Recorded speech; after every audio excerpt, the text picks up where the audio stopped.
In this lecture, lecture 9, we're going to continue talking about the Fisher information, and we're going to relate that to what's called the Cramer-Rao lower bound.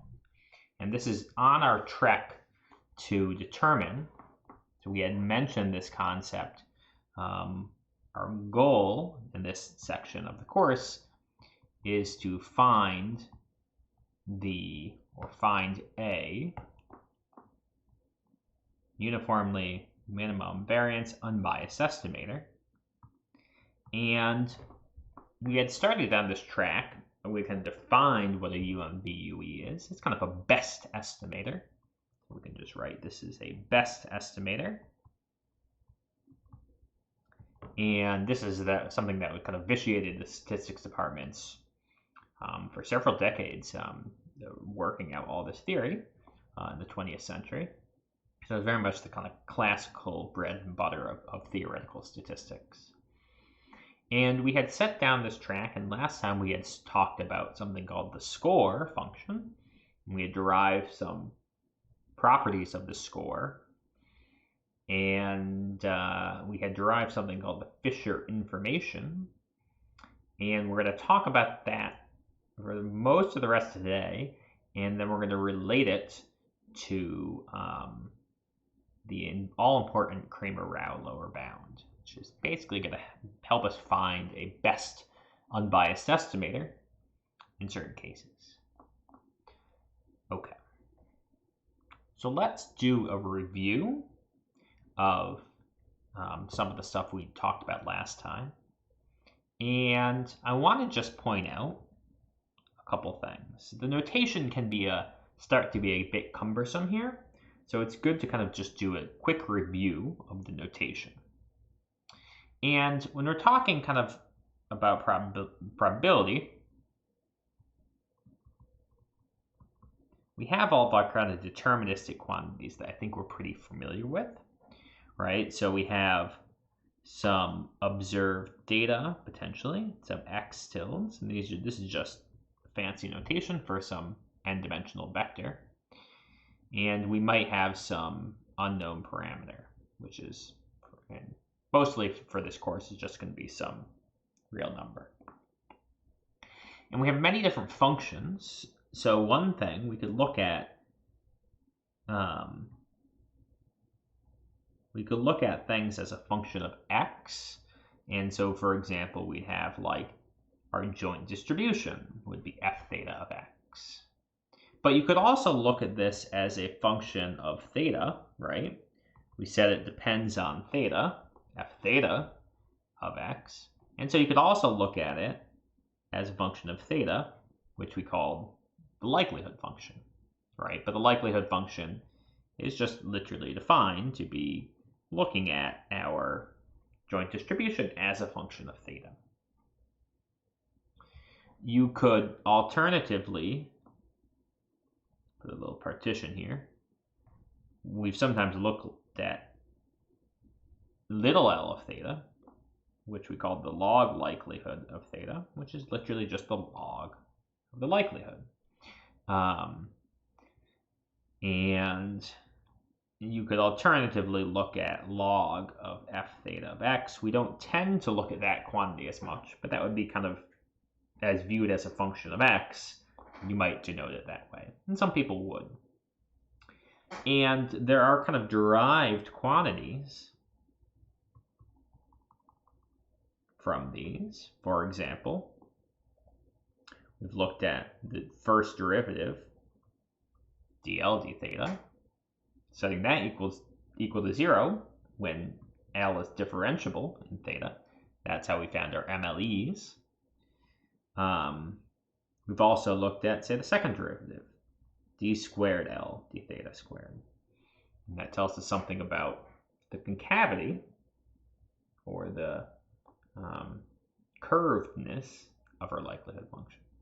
You could alternatively look at these as a function of x. People tend to write them, I tend to write them this way, but you could think of, say, d theta of, if little l of theta is just log f theta of x, you could look at this, which is how people denote it, which really is what we're thinking of. The order of operations is a bit weird here.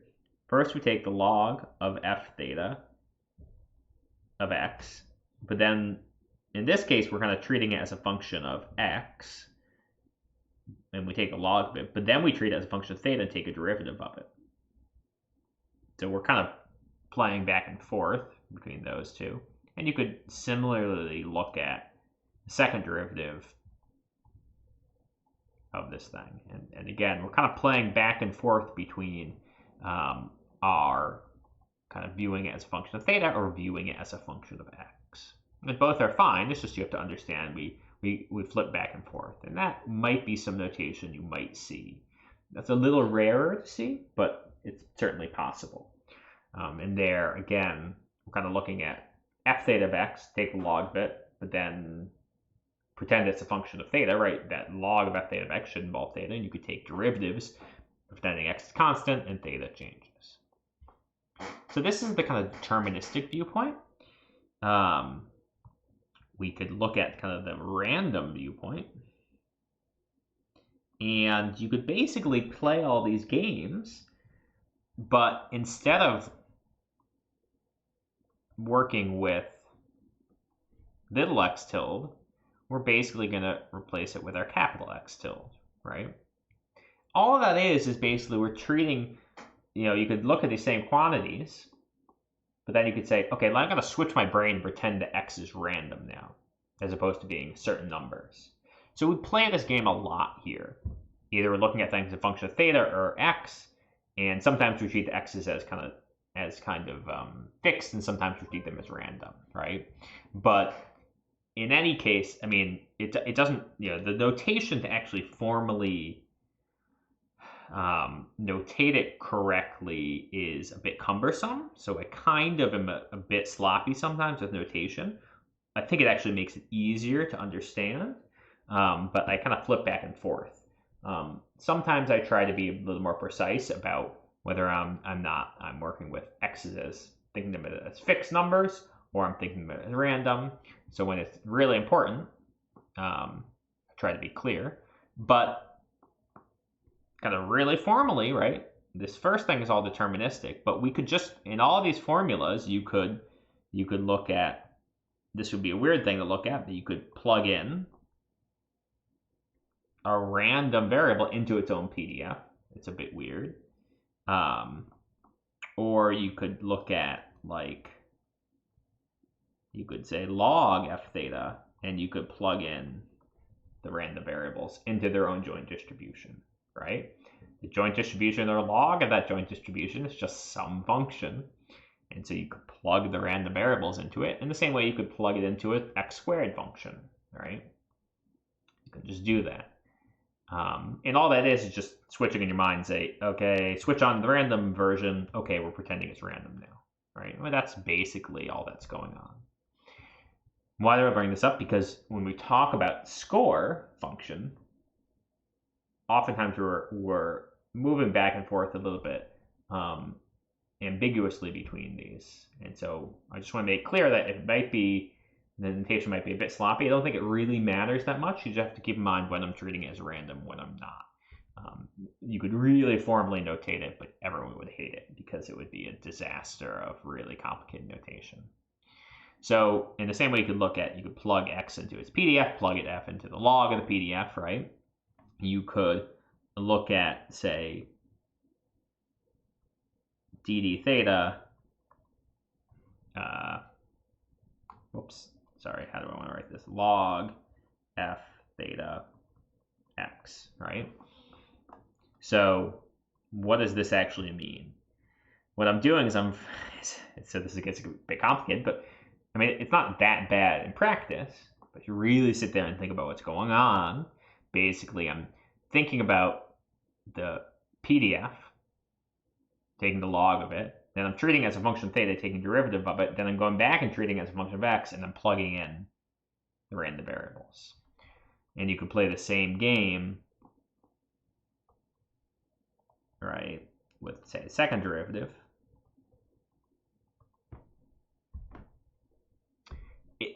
Practically, it's not hard to work with. I just want to make the distinction, because this is, an upper level course, that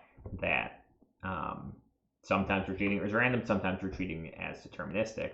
Practically, all it means is that sometimes I'm going to replace my little x tilde with a bold x tilde. And that's kind of practically the only major difference. Okay. That said, let's go back and review our definitions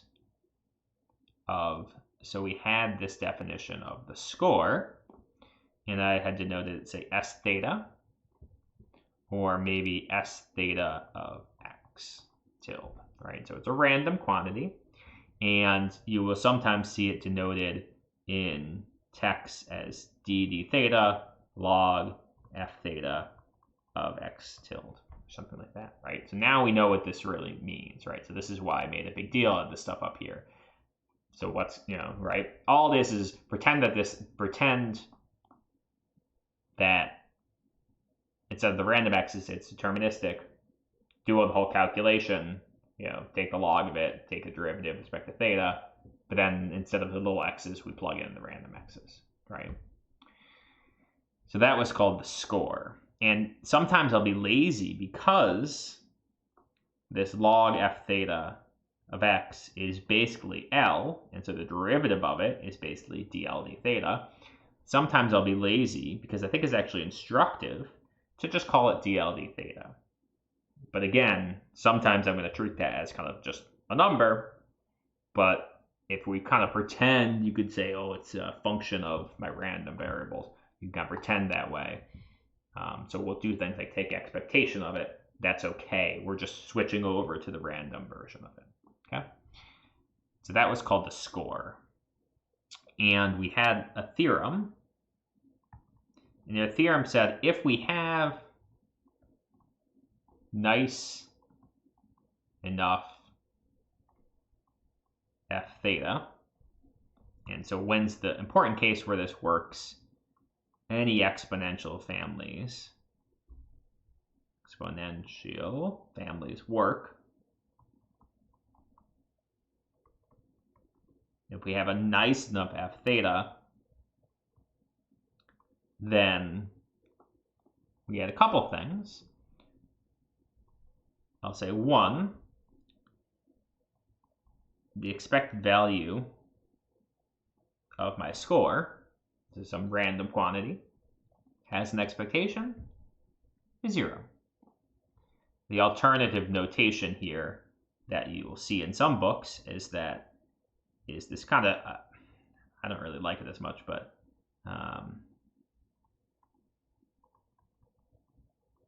you'll see this is 0. Seems like a hell of a lot more cumbersome notation, right? I will sometimes just write it as, let's see how many versions of notation I can give you guys to confuse you. And let's see, I will just write it as d, sometimes like that, right? Which may look a bit weird, but basically we're treating dL d theta as random, right? The score is basically dL d theta. So those are two other notations you will see. I just want to make you aware that you'll see these other notations.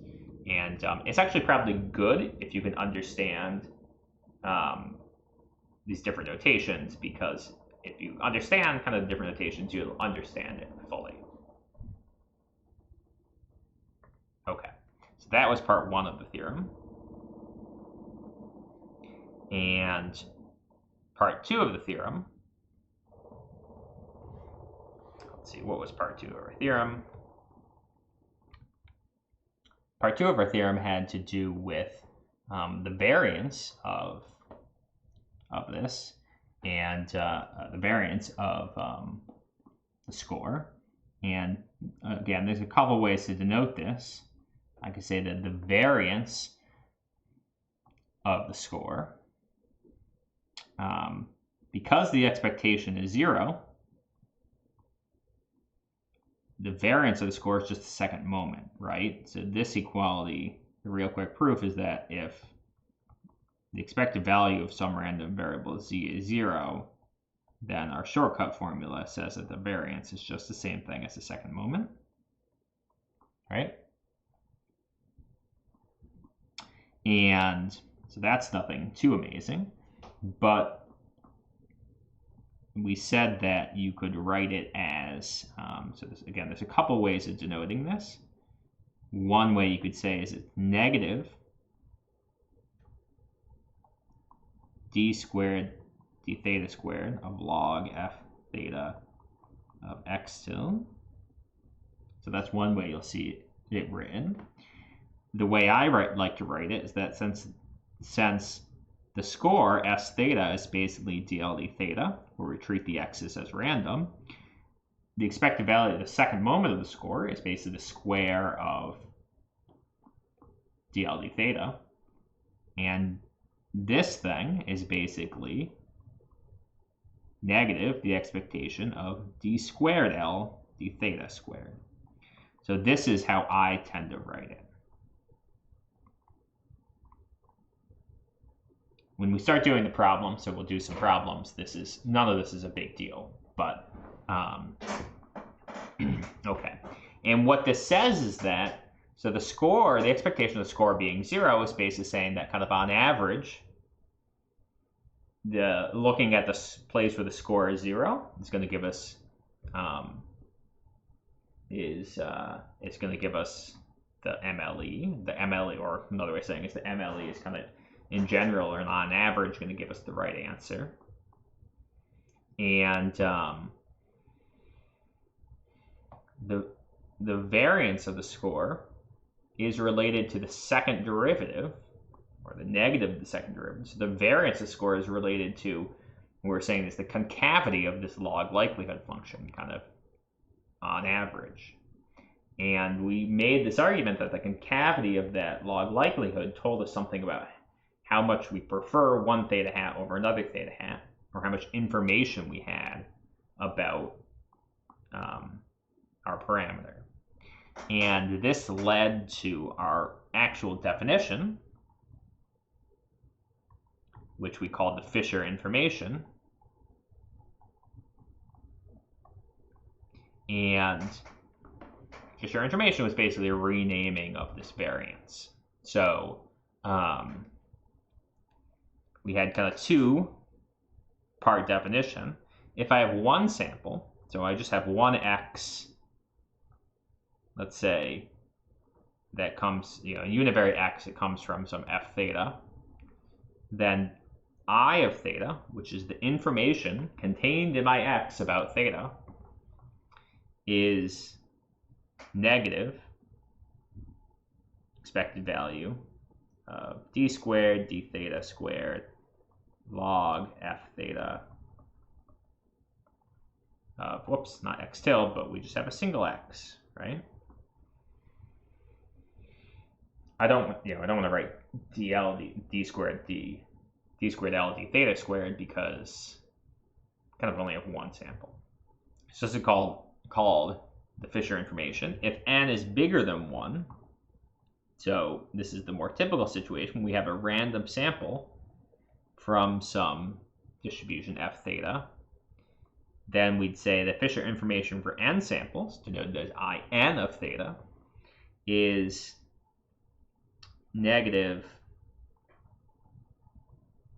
d squared theta squared log f theta of x tilde, which we were calling above in our notation here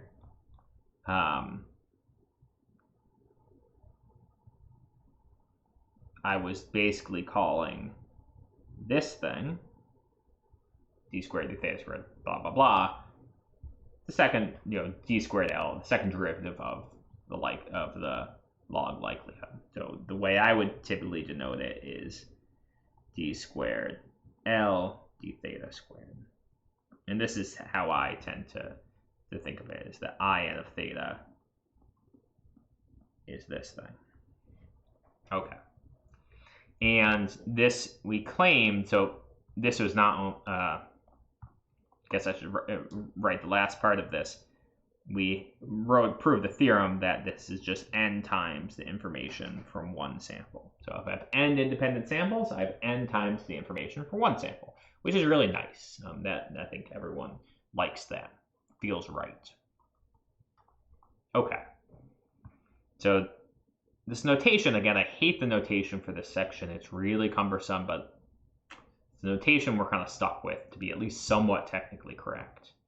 Let's get to the problems. So I think it's actually a lot easier to work the problems than it is to worry about exactly what all this notation means. So let's just start working some problems. Okay. So let's say xn, we have a random sample from a Poisson distribution. And what I want to know is how much information, let's say, how much information do I have from n samples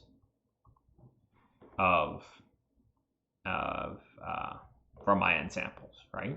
About lambda. We'll get to what this information really at the end of the day tells us, but somehow it tells us how much information I have about lambda here. So here's the process, right? So I said my information is basically d squared L d theta squared. But really I can calculate as n times the information for 1. So step 1 is that just first recognize, or this is like step 0, right? So step 0 is first recognize the in of theta, now we're going to say lambda, our parameter, is n times information for 1. So I only need to work to derive for n is equal to 1 sample. Okay? So basically, step 1 says we're going to assume we have some x Poisson lambda. Let's just say 1x Poisson lambda.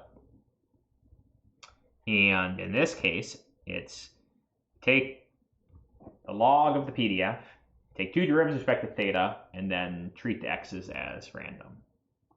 Okay. Step 2 is, oh, not theta, we have lambda. So f, right? F lambda of x for Poisson is lambda e to the negative. Nope, that's exponential. What is it? It's lambda to the x e to the negative lambda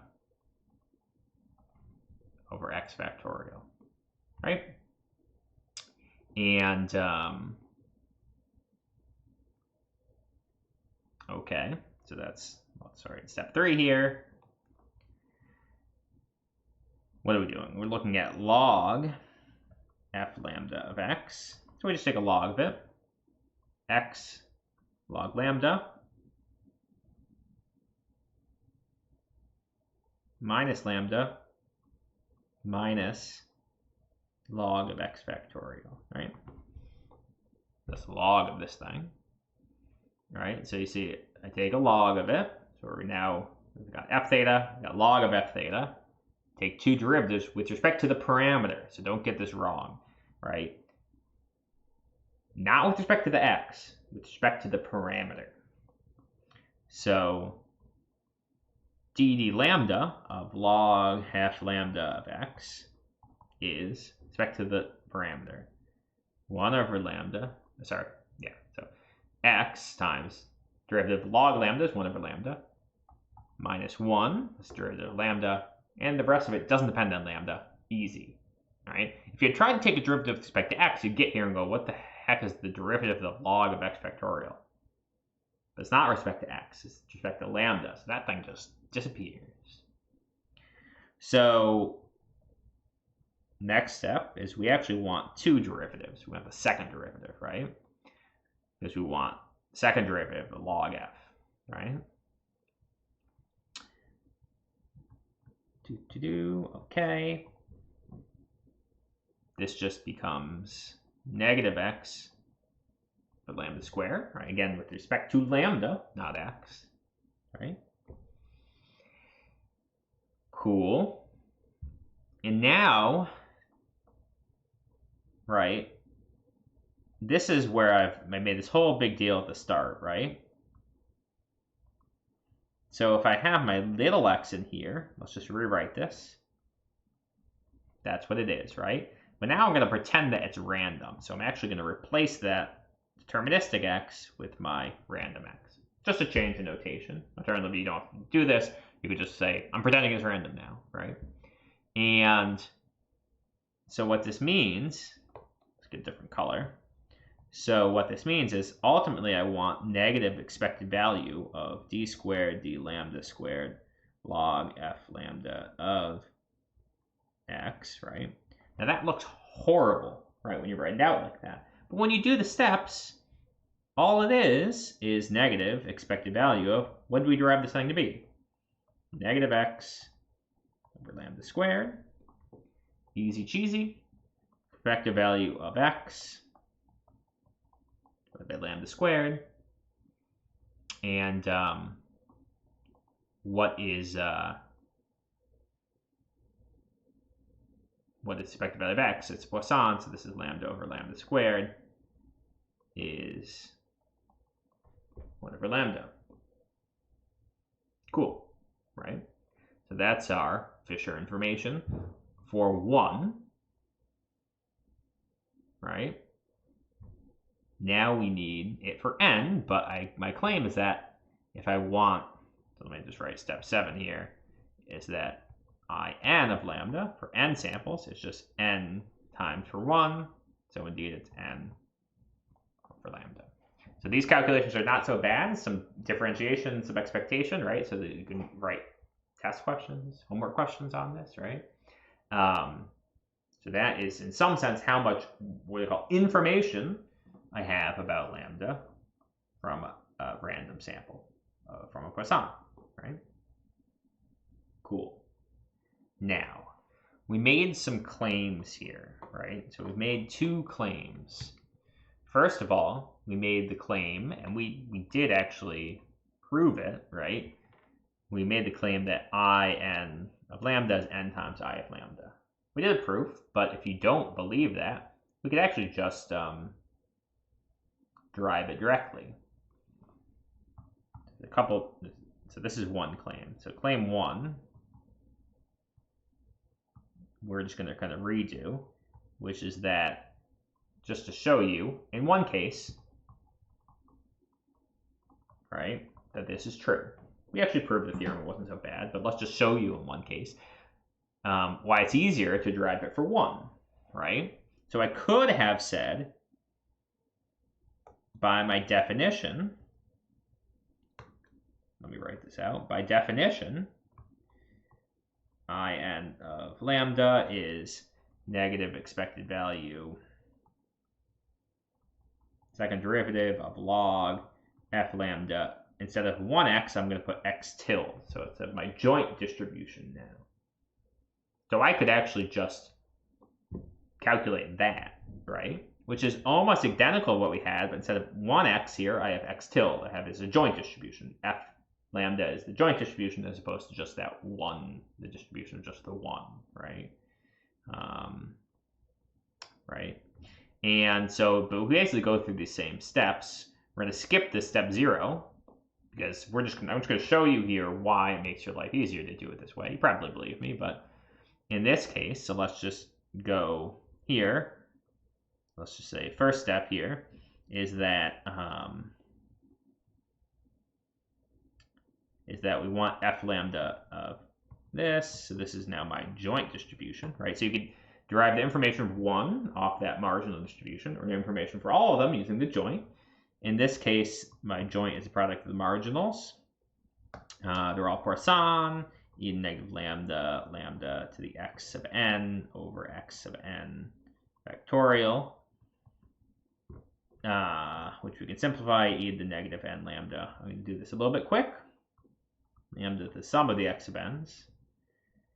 And then there's some horrible product of xn factorials in the bottom here. Let's leave it like that. But we want to look at log of this thing. So we take a log of it. It's negative n lambda plus sum of the xn's log lambda minus log of the product of the xn factorial. It doesn't depend on lambda, we don't really care. To simplify it, we can take a derivative, right? We take two derivatives. d lambda of this thing is negative n plus sum of the x sub n's over lambda. And the last thing doesn't depend on lambda, goes away. We want the second derivative.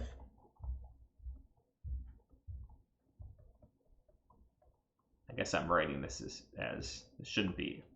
Someone should call me out. Why didn't you call me out, right? That's not typically I write these like this, right? I mean, we're going to switch here, but right. So just to be consistent with the previous problem. And we take derivative with respect to lambda, what are we left with? Negative sum of the x sub n's over lambda squared. So here we get negative sum of the x sub n's over lambda squared. Before, when we got this if, we get negative x over lambda squared. Looks like it's not going to be that much different. And so now we want negative expected value. And so you could write this either two ways. You can either write it like this, which is nice and short, or you can write it in the longer notation. D squared d lambda squared log f lambda of x, right? So we basically take the previous one, but instead of little x, we have bold capital X, right? And so that's negative outside the expectation. Don't get your negatives wrong. Negative inside the expectation. Except instead of our little x sub n's, now we replace them with the capital X sub n's. We're just treating them as random variables now. And this expectation, certainly with the negatives canceled, the expectation would be pushed into the sum. So we get the sum of the expected. I'm getting lazy with my notation. This lambda squared. Okay. What is the expectation of x sub n? These are each just lambda. And so this is n of those, we get n lambda for lambda squared, n for lambda. Basically the same calculation, right? I've basically done this twice now. The reason I've done it twice is because I have nicely shown you that we get n lambda, right? I derived this one way, which is derive it for 1. I just derived it for one observation, 1x. And then I got my result for 1x, it was 1 over lambda. And I said for n x's, it's n over lambda. Or, so that's the easy way, I think. If I just want to test this claim, I could say that I could derive it with the joint, which is kind of the definition of the information from n of them. And we do this just, basically it's replacing x with sum of x's, blah, blah, blah. So it's a little more cumbersome notation-wise, but you get the same result, right? So if you didn't believe the proof of the theorem, at least one case here, we get the same result. Okay, let's talk about the second claim. So our second claim here, which was basically, we go back up to our theorem here. The second claim here is that if I look at the expected value of dl d theta squared, that is the same thing as negative of the expected value of the second derivative. Now, normally, you can't just square the first derivative and get the second derivative and add a negative sign. You can in this case. In expectation, you're good, as long as you throw in that negative sign. Now, that's a claim, and it required a certain amount of regularity to prove. F needed to be nice enough, right, to prove this. And, but if we didn't believe this claim, we could, instead of taking two derivatives, we could just take one derivative, square it, and then take the expectation. So let's say claim 2 was that if I looked at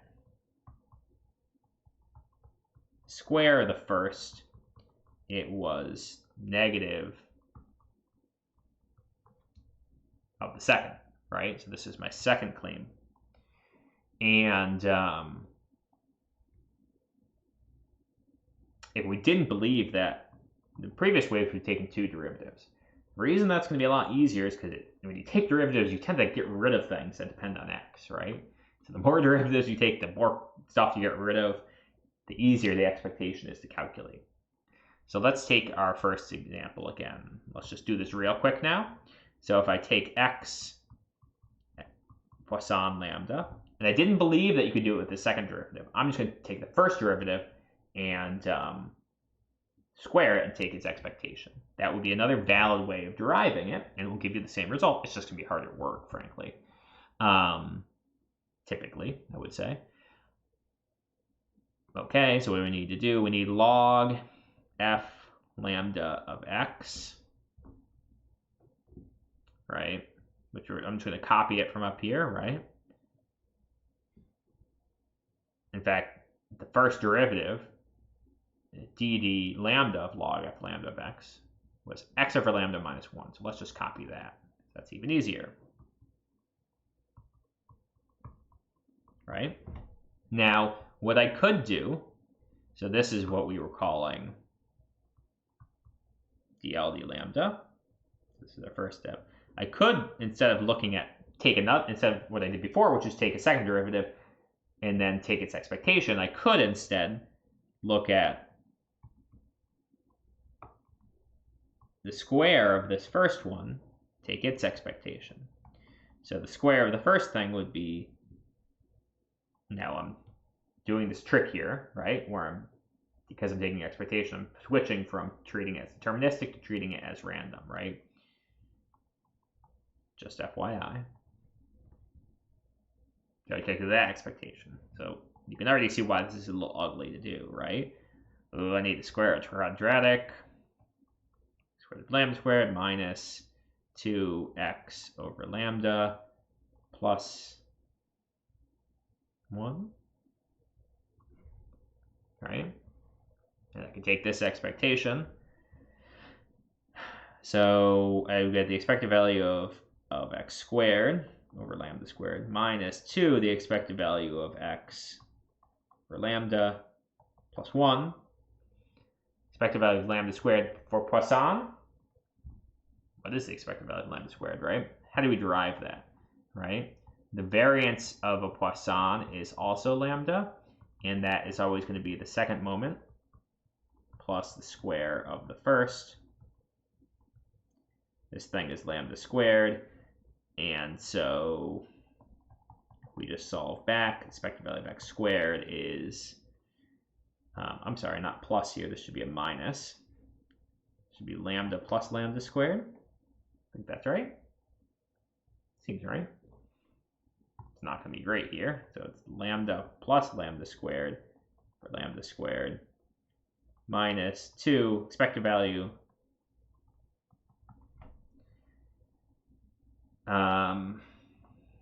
So it's just some simplification. It's lambda over lambda squared gives me 1 over lambda plus 1 minus 2 plus 1 is, lo and behold, 1 over lambda, right? So this is exactly, again, what we got. And, right, what we had gotten up here was 1 over lambda. And when we do this the other way, which is you take the first derivative and you square it, you again get 1 over lambda. So proof that my theorem, if I can draw a circle, my theorem was true, which is that expected value of the first derivative squared is negative of that second derivative, or negative of the expected value of the second derivative. So the last thing I'll point out, we won't do this in full deal here, but can I do this in of lambda, right? Right. So I did this with just 1. So this is here is I of lambda, information for just 1. Can I do this with n? Well, I need to recapitulate this calculation, or I take the first derivative, but now instead of just one thing, I take it with respect to the joint of all of them, of n of them. And so if we looked here, I think this is, yeah, so this is the first derivative. It was negative when I'm working with n of them in time, it's negative n plus the sum of the x of n's over lambda. So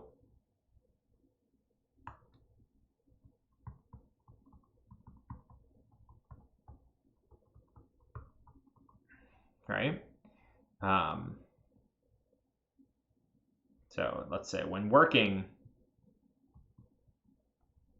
with n greater than one of these, this is what we had derived, right? And so if I don't want to take a second derivative of this because I'm masochistic and I want to torture myself, what would I do is I would square this. I would take the expected value of the square of this, which is the expected value of negative n plus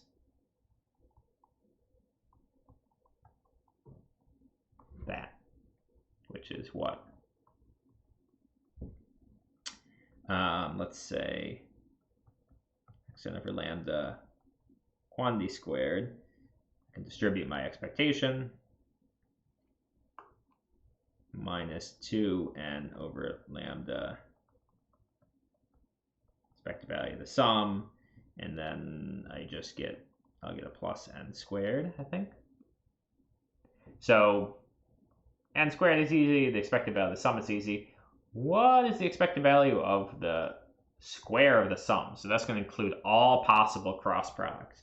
That is going to be a huge pain to calculate, right? We don't have to do it this way though, right? What I'm trying to impress on you is that this is a bad way of doing it. The way you want to do it is the two theorems, the two things we've said is, first of all, that I can calculate it for one sample and just multiply it and get it to n for n. And I want to take two derivatives because taking the derivatives gets rid of these other little terms, and I just have to take an expected value. If I were to try, for instance, in this case, just take the first derivative square and take the expected value, you would get a mess, and it would be a huge pain to calculate. Yet we were able to, in this example, when we did it, sorry, not this one, when we did it this way, if we took two derivatives, this negative n dropped off, and then we just take the expected value of this, and everything worked out nicely. So, trying to convince you that the theorems we proved, I go way back up to this second theorem is a huge deal. The fact that we don't actually have to square this first derivative can save you so much time, because take the second expected value of the second derivative is almost always much easier. And the second part is that information for n is n times the information for 1. Super time saver. So super nice theorems. Let's do some more examples, because I've done that one Poisson example a bunch of times now, but let's do some other examples. So what's another fun distribution? Let's look at a normal distribution. That's always a pretty nice distribution. So beat that Poisson one to death. Don't worry, we'll bring it back from the dead and beat it some more before the lecture is over. So example. And I want to get to the punchline of this lecture. We'll see if we can get there, for why you're calculating this Fisher information and what it's really telling us. Actually, let's not call it theta. Let's just say normal mu sigma squared. I'm going to stipulate that sigma squared is known. And so the only thing we're trying to figure out is mu is unknown. All right? So our question is, how much information does a sample of n, a random sample with n elements, is that how you want to say that? How much information does a random n sample, random sample with n things in it, have about mu? So I collect a random sample. How much information does it tell me about my parameter mu? Notice that more samples, bigger n, bigger multiplier. If the information for n samples is n times the information for 1, the bigger n, the more information we have. Perfect sense. More samples, more information. Awesome. What n? What is n? What is the information contained in this random sample about mu? So what is our steps? Let's say step 1. Let's get f of x is 1 over root 2 pi sigma squared e to the negative 1 over 2 sigma squared x minus mu squared. Right now, look, I'm just looking at the one marginal distribution. I can deal with the joint because I can just derive it for the one sample and multiply by n. 2, let's call it L. Let's just call it L is log fx. Pretend it's, it's L of theta if you want. So we just take the log of this thing. It's negative 1/2 log of 2 pi sigma squared, because I can write this as 2 pi sigma squared to the negative 1/2. And then log of an exponential is easy. It's just minus 1 over 2 sigma squared x minus mu quantity squared. Okay? So, cool. Step 3, derivative with respect to the parameter, mu, of this thing. Lo and behold, so this is why we care about whether or not mu is known or sigma squared is known. If we want the information about mu, this first term drops off when I take a derivative because it doesn't involve sigma squared, right? Or it doesn't involve mu, it involves sigma squared, don't care. It doesn't involve mu. The second part does involve mu, so we'll have to keep that in mind. We got negative 1 over 2 sigma squared, that's a constant up front, and the derivative of x minus mu squared is, what do? We bring down the 2 times x minus mu, chain rule. This is like, high school calc, right? 2, x minus mu, and then we get a negative 1, right? Excellent. And so what does that do? We get 1 over sigma squared, x minus mu, to simplify a little bit. And now we want the second derivative, which I'm calling d squared L d mu squared. Again, with respect to mu, you get negative mu, nope, not negative mu, negative 1 over sigma squared. Okay, so notice in this case, x doesn't appear at all here. That's okay. It actually makes our life just really simple, right? Because if I want the expected value of the second derivative, that's just a constant. In fact, I want the negative, right, expected value here. Which gives me 1 over sigma squared. And that is the information for mu. And I guess the sixth step here was we wanted the information for n samples. And that is easy. In of mu is n over sigma squared. And that would be my answer if I asked that on a homework question or an exam. So n over sigma squared is suspiciously familiar, right? Remember, it's just right here. If I had my normal data, in fact, if I had any kind of data with the variance sigma squared, the variance of x bar was sigma squared over n. And our information, right, x bar is an estimator of, probably a good estimator. Is it the best estimator? Yeah, it's an estimator of the mean, mu. And it turns out the variance of x bar is sigma squared over n. The information is n over sigma squared. Suspicious? Is it suspicious that the information is just 1 over the variance of x bar?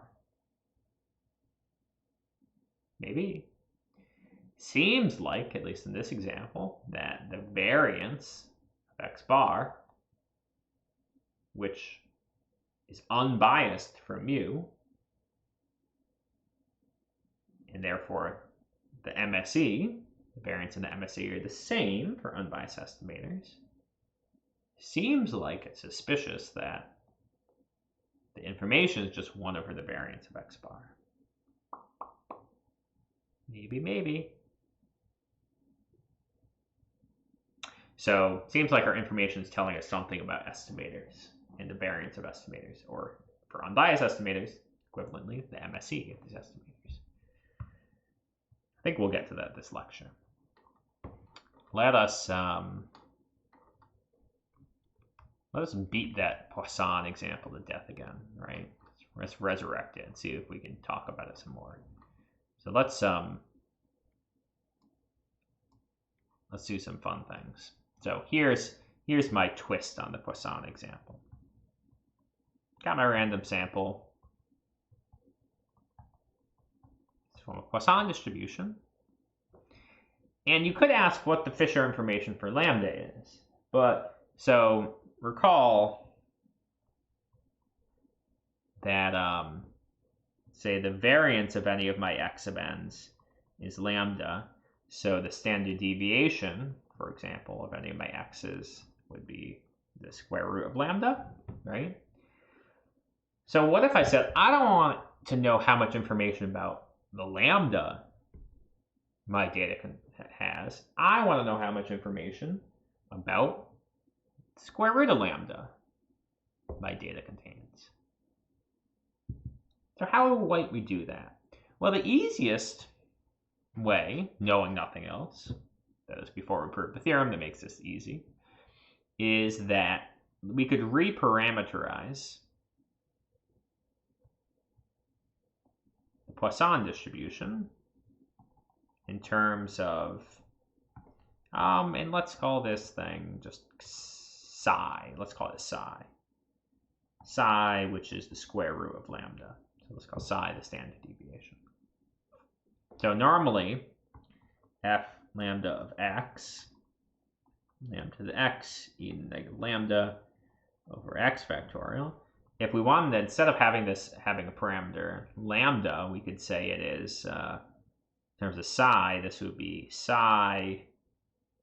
So this is the same thing as saying lambda is psi squared, right? Let's write that on this line. Let's write this in a different color. Right? Same thing. Lambda is positive, so that's the square is a one-to-one function. We're all cool. Cool. Okay, so this would be psi squared, right? To the x, and e to the negative psi squared over x factorial.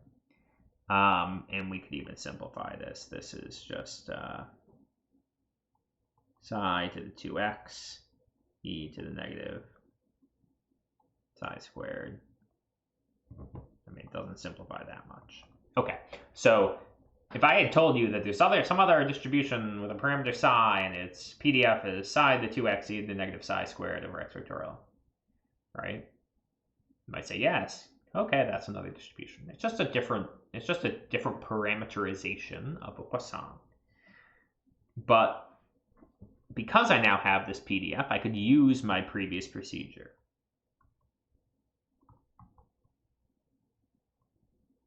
Right? I could just use my previous procedure, and I could derive the information about psi now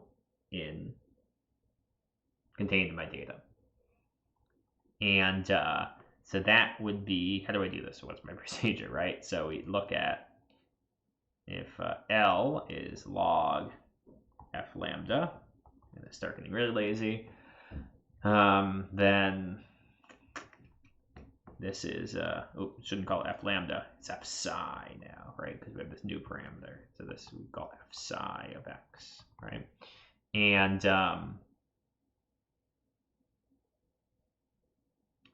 okay, so let's take a log of that.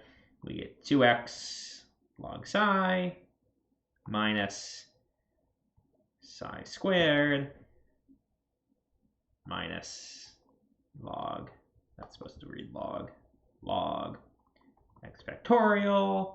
Awesome. So this is like step 1. I don't know, my step numbering is not consistent. Sorry about that. let's say dl d psi. So we take a derivative, right? This is the procedure. 2x over psi minus 2 psi. This last part drops out. And we want, of course, the second derivative. That is 2x. And we get, I think this is what we get, right? Oops, we should get a square, right? So the derivative of 1 over psi is negative 1 over psi squared. We get 2x up top, and then we have the derivative of 2 psi. It's just psi, right? So we add that on. And then step 4 is to say that the information now for psi, right? Before we derived it for lambda, but now we got this thing for psi, right? Is negative expected value of d squared, L d psi squared, right? And so that is negative, the expected value of negative 2x over psi squared minus 2. What are we left with? 2 expected value of x over psi squared minus 2. No, plus 2. I have all my minuses correctly here.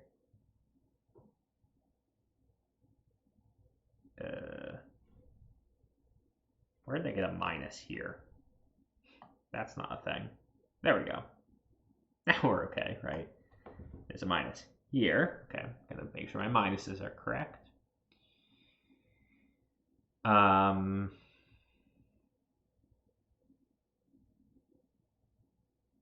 Is that right? Gosh, let me not get these minus signs messed up here, right? That seems correct, right?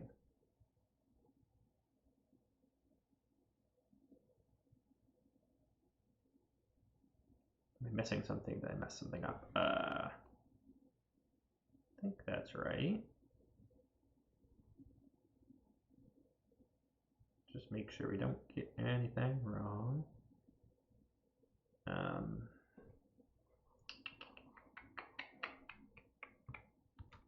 Oh no, yeah, of course. Sorry, this did have a minus sign. Why am I taking minus signs out? It's right to begin with, right? I'm psyching myself out here. Sorry. So this is correct, okay? That minus sign, right? We took derivative of 1 over psi, we got negative 1 over psi squared. That minus sign just came from both. Negative, just gotta keep this all straight, negative. That's correct. The negatives cancel. And what's the expected value of x? Well, x was a Poisson, right? My x is kind of generically a Poisson, so their expected value would be lambda. And we said that lambda was psi squared. So the expected value would be psi squared, which is dose plus dose, 4. So that actually works really well. And we get a really simple, in fact, in this case, it doesn't even depend on the parameter. It's just a really simple information is 4. Or if we really wanted it, if we wanted the information of n samples on psi, this would be 4 times n. So it doesn't involve the parameter, it doesn't have to, that's allowable. It's a bit strange, but it's totally fair. And so what I've basically done is I've said, well, what if I don't want information just about my parameter? What if I want the information about, to know how much information my random sample contains about some function? So in this case, psi was my standard deviation. And so parameter, basically, square root of lambda. So the information about square root of lambda is this. And I've done that by this kind of complicated procedure where I reparameterized it and then I redid my procedure. The question is, what's the general case, and can I generally, is there a way that I didn't have to actually rederive the whole thing? The answer is yes. And you have to recall some things. So let's do a derivative review, right? And this is kind of Calc 1 review. if y, we'll get to the point here, but if y is f of x, or equivalently, x is f inverse of y, right? You're used to calculating y is f of x. We could say calculate what? dy dx, right? Which is the rate of change of y with respect to x. Cool, cool, cool, cool. X is some other function called f inverse of y. You could calculate rate of change of x with respect to y. And the question is relation. And so what you got to recall from Calc 1 is that dy dx is 1 over dx dy. Or equivalently, dx dy is equal to 1 over dy dx. So this is one of those places where the calc teacher will say, you can't treat dy dx as a fraction. But yeah, you can. I mean, you can, in this case, you can flip it. It's fine. So why do I bring that up? Turns out there's a handy little theorem. And let's write down the theorem. And the theorem has to do with if I know the information already. So if I say, in my Poisson example, I knew the information for lambda, is there a way to derive the information for a function of lambda, maybe square root of lambda, without having to go through this whole procedure? And the answer is yes. And theorem is, let's say if,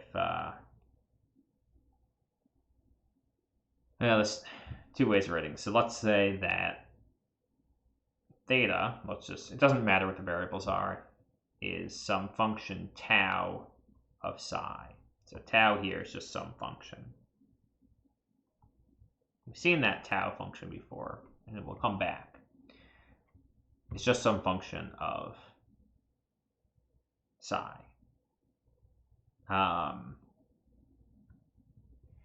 Then, if I wanted the information for theta, so I say I know the information for psi, and I will want the information for some function of psi. The question is, how is it related to the information? I know the information for psi, and I want the information for some function of psi. Let's call it theta. How do I get the information for theta? It's going to be related to the information for psi. Let's assume we know that. So this is tau, this is an I. It is that the information for theta is the information for psi multiplied by d psi d theta squared. You take derivative of psi with respect to theta, you square it, and you multiply that by the information for psi. That gives you information for theta. The alternative is that the information for psi is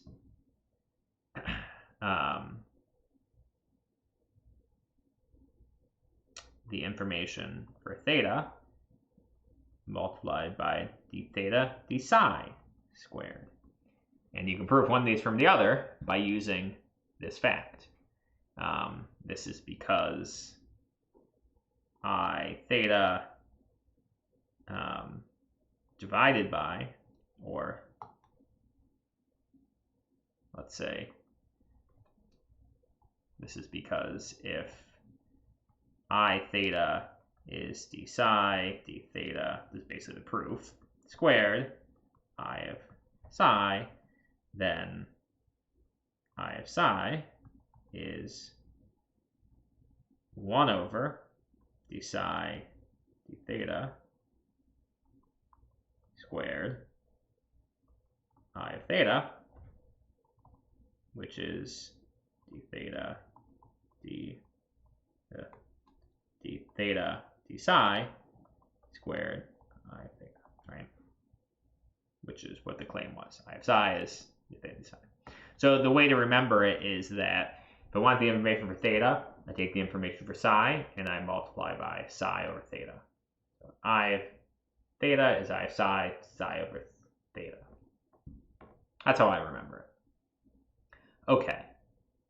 But this is, so there's kind of two forms.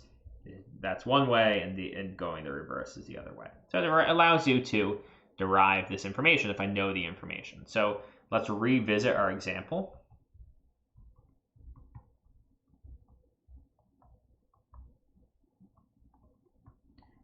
And so we knew that I of lambda, let's just rewrite what it is. If I have data that is Poisson distributed, then we had originally developed about 5 different proofs. We had done this about 4 times, right? The I of lambda is, let's say 1 over lambda. Okay, right? That's what we had derived, right? And then we had asked this question, well, what if I don't want the information for lambda, I want the information for square root of lambda? And we had done this whole procedure. Now we can apply our theorem and say if psi is square root of lambda, and I want the information for psi, let's just apply my theorem. It's the information for lambda times d lambda d psi quantity squared. And so the information for psi, d lambda d psi, so our aside here is that if psi is square root of lambda, lambda is psi squared. So if I take the information d lambda d psi is 2 psi, so we get 2 psi, quantity squared. Information for lambda is 1 over lambda. But we know that lambda, we want this ultimately in terms of psi, is psi squared. So we get 4. Right? The lambda squared on top cancels the lambda squared on the bottom, and we get 2 squared is 4. Hell of a lot easier to do that, to apply this transformation theorem. So this is, maybe we can call it transformation theorem for Fisher information. It's a hell of a lot easier to apply that theorem than to have to re-derive all this, because all I have to do to apply the theorem is just say, I know it was 1 over lambda, and I'm just going to calculate d lambda d psi, and Bob's your uncle. Easy cheesy lemon squeezy. Okay, so these are kind of fun little problems, I think, because it's just some Calc 1 and then some expectation, which again is stuff that, you don't really need to memorize. So the question is, why have I wasted your time for 2 lectures talking about all this stuff? And in the last kind of 10 minutes here, or a couple minutes here, let's just talk about why we care. And I'll use my favorite word, recall that the UMVUE, just a bunch of squiggles there, is that we said theta hat star was my UMVUE.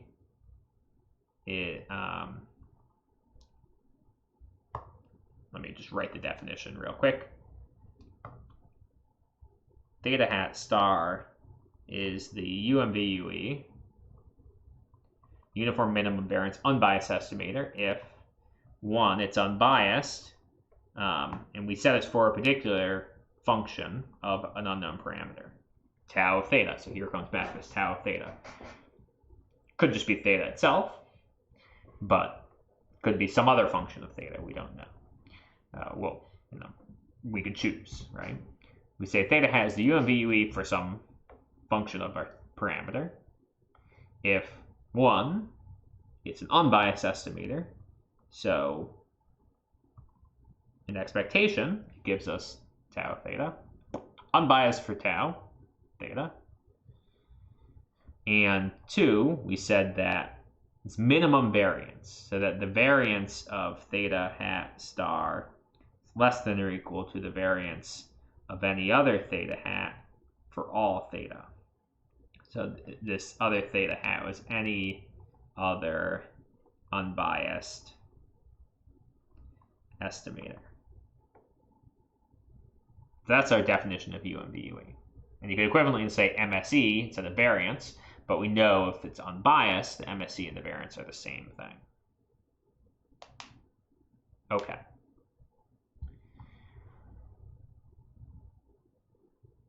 So, theorem. And this is called the Kramer-Rao lower bound.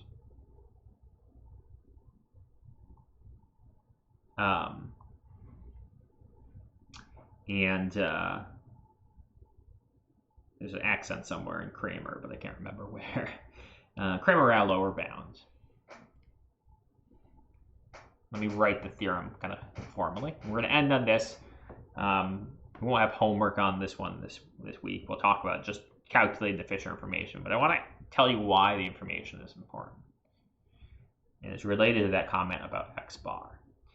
If I have some data, it comes from some distribution where theta is some unknown parameter, right?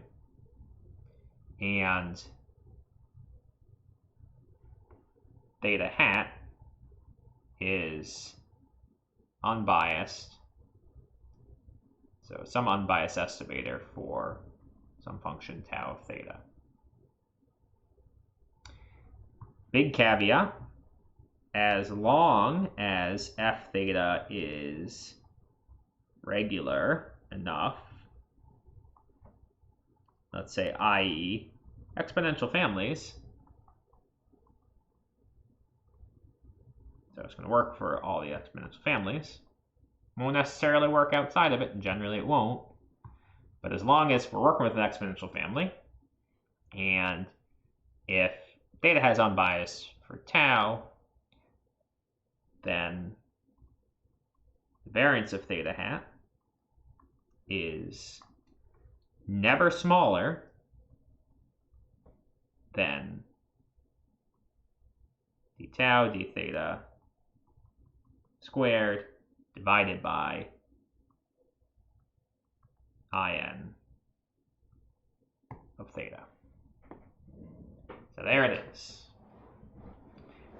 What this says is that if I am working with an exponential family of distributions, and I am trying to estimate some function of my parameter, theta, theta squared, log of theta, theta to the cube plus theta squared, whatever, the variance of any estimator can never be smaller than this quantity. It's related to the derivative of this tau function and the Fisher information, the inverse of the Fisher information, which we saw previously.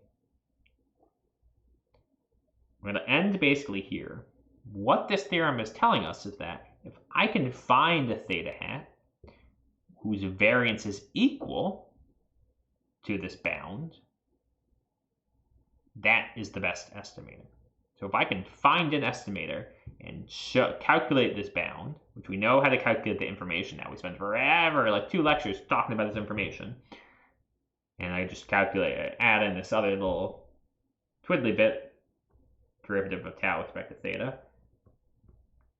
So we can calculate this bound. If I can find you an estimator and its variance is that bound, there's nothing with a lower variance. It is the minimum variance unbiased estimator, as long as it's unbiased, right?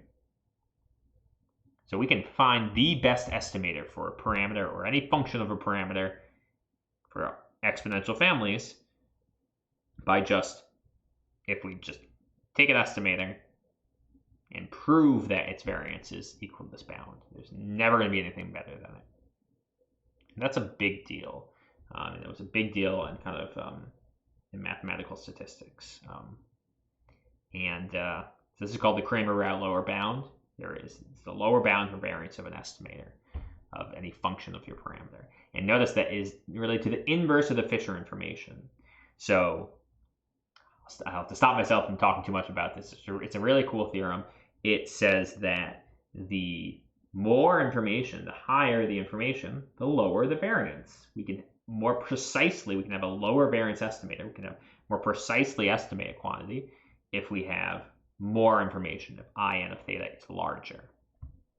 And so this is why we spent so much time talking about the score. The score led to the Fisher information, and the Fisher information leads to this bound. And this bound allows us to find U and BUEs. And so the Fisher information is a really cool thing, and it basically is going to tell us about how good can I possibly make an estimator. I can't possibly, it's basically bounding how good an estimator can possibly be. Okay, I'll stop here, and we'll pick back up next time and actually use this Kramer route. We'll do some examples, and we'll show you how we can actually show certain estimators that we're familiar with are the best possible.